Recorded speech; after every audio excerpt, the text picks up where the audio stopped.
had a teacher. I actually got a master's degree in poetry at Davis, not so far from here. Yes. A great place to live.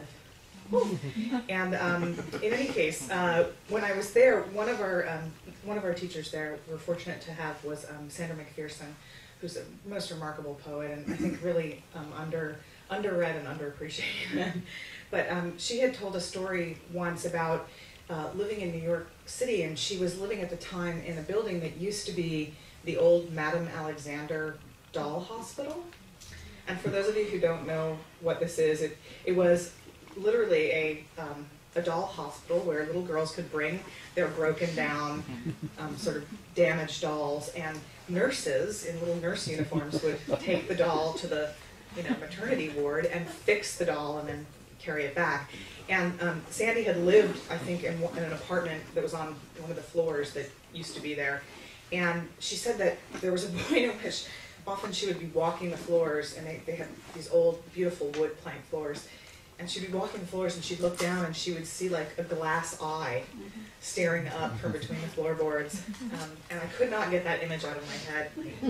And as I told Doreen before the reading, my very romantic husband has given me a number of glass eyes as presents, which isn't the kind of thing you tell your in-laws or your parents, like, it's so romantic, he gave me a glass eyeball. But I thought it was. In any case, so that image appears in this poem. And the poem is called The Opposite of the Body. Of the face in general, let me say, it's a house built by men and lived in by their dreams.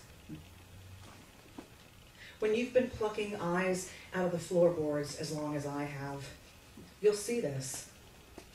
Just as you'd see the patience it requires to render an eyebrow, half an hour in an understanding of architecture. When you see your body, think its opposite, not the bridge, but its lighted face reflecting the water.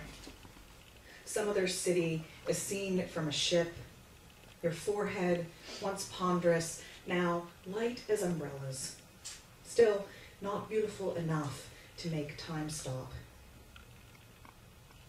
The pleasure in being a woman's knowing everything's borrowed and can't be denied.